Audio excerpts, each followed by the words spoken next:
guys, this is Lord Chael speaking on behalf of our show sponsor, Established Titles.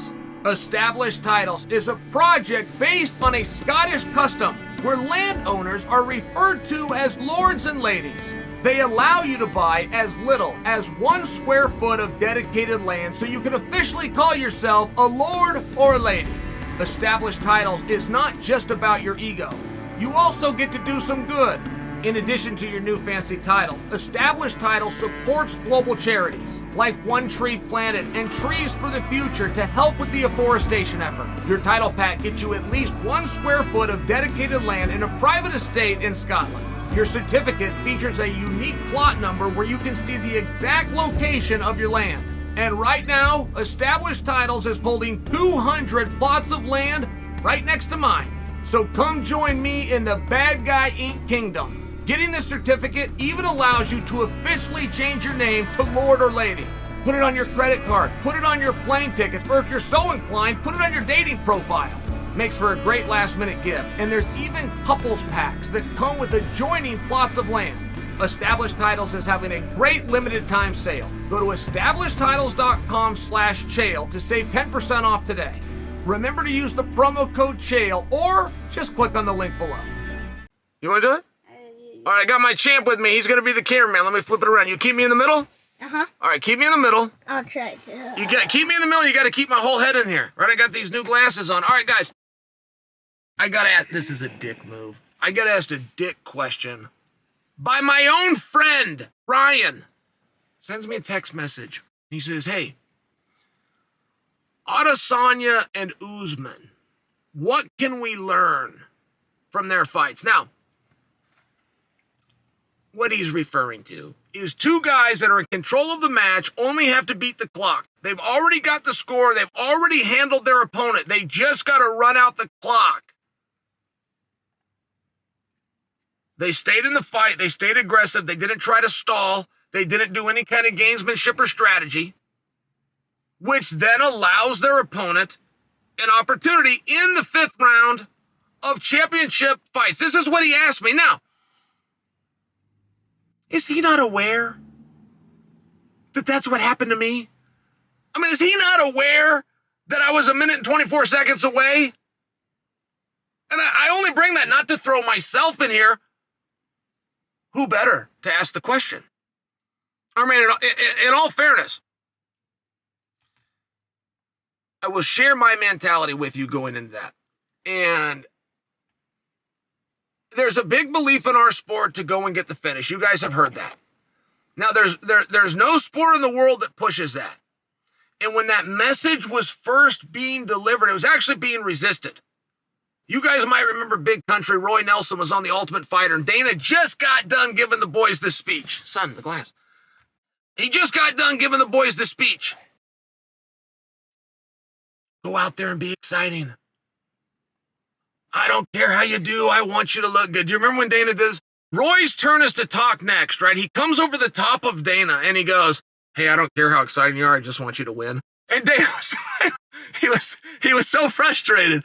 But Roy wasn't alone. There was a lot of fighters that are going, no, man, hey, hold on a second. And boxing's done this from the beginning of time. There's an expression in boxing. I'll look good next time. Tonight, I'm just going to win. And it holds up in boxing, but it doesn't hold up in MMA, right? I mean, there are actual repercussions, and there's actual incentives, and there's actual rewards. Fight of the night, just by example, placements on cards. For going out there and being excited and looking for that finish. And when you have guys like Adesanya and you have guys like Usman, who are champions, right? Champions know how to finish. And I don't mean they do it successfully. I mean, they have a mentality. I don't change. I don't change because it's the 5th round versus the 3rd. I don't change. I don't change when I hear the 30-second ticker. I don't change when I hear the 10-second warning. I stay in the fight the whole time, and that will put myself at risk. That will give me an opportunity to get the finish myself. That will give me the opportunity to spread the gap between myself and my opponent. It will also put me at risk, and that is a champion's mentality.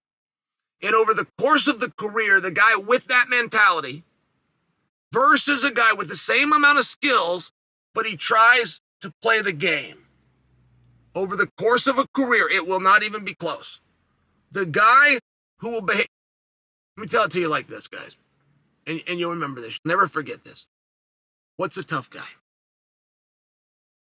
What is it? You know when you see one. You saw him out on the football field. You've seen him in track and field. You know a tough guy. You see him on the wrestling mat. You know what a tough guy is.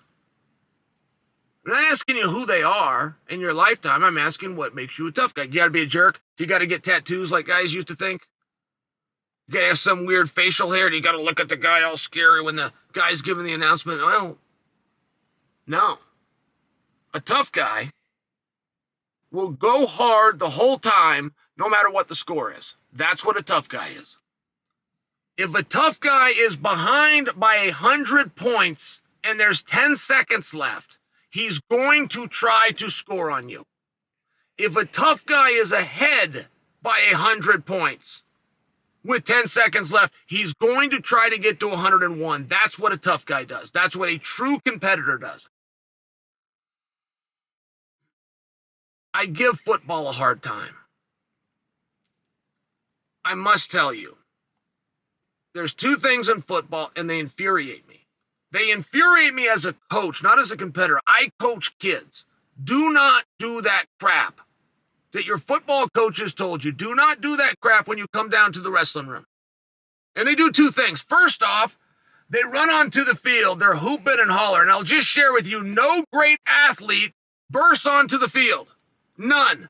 You've never seen Serena do it. You never saw Tiger do it. You've never seen Mayweather do it. You never saw Kobe or LeBron or Jordan do it. You save your energy until the clock's going. To start with, it's infuriating to watch them run onto the field and jump up and down and huff and puff. I mean, it's basic biology, guys. Anything that's red hot can only cool down. So I don't like that. The coach in me, it infuriates me that they should walk onto the field. The same as Jordan did. Now, second thing that football does, I strongly disagree with it. If you do football, you say, Chael, you're wrong. I understand that you can think that. Don't come down into the wrestling room and pull this crap. If there is short time left and you are ahead, you do not put in your second string, and you're not down the ball, and you don't run out the clock. You run up the score, period. Sports are played and based on a point differential. Don't ever teach a kid it's okay to go easy on the opponent. That does not show respect, and that does not show mercy. If you can put a guy away, put him away. If you're playing with him, if you're toying with him, if you are not giving him your best effort, if I'm in your corner and I have done that, I will take the towel and I will stop the match. We will forfeit the match. I don't care if there's a minute left or 5 minutes left. If you're wrestling some guy who you can go out and try to make look bad, you don't have to give it your best effort. I will stop the match. You better put him away. If you're ahead by 100 and you have a chance to get ahead by 105, you had better do it. And I disagree with that with football tremendously. It's aggravating. It's a terrible lesson to teach kids. They want to talk about it, sportsmanship. That is not sportsmanship. Just so you understand. I bring that example because I think it's the one you guys will understand. I think there's probably one you've never thought of before. I probably got you on both of those. Even if you're big football fans, you want to resist, you're kind of going, yeah, Chael's right. Great athletes don't go run onto the field hooping and hollering. They don't use their energy until the clock starts. And a great competitor will never shut down his offense. And it can bite you in the ass. It got Usman and it got Adesanya. I understand that. Mark my words, over the course of a career, the guy that keeps his foot on the pedal, the guy that fights the last round the same as he fought the first, those are the champions. So when you talk about what can we learn from Usman and Adesanya, we can talk about strategies and we can try to second guess us. We could do that. I could give you a number of scenarios where those guys leave there with the belt. But I will tell you this, if that's the mentality that they're showing, the fans and the fellow competitors and the audience are going to begin to see that, and the word is going to get out. You don't ever leave doubt. Not the good ones, not the champions, not the true tough guys. Tough guy will go hard as he can the entire time, no matter what the score is.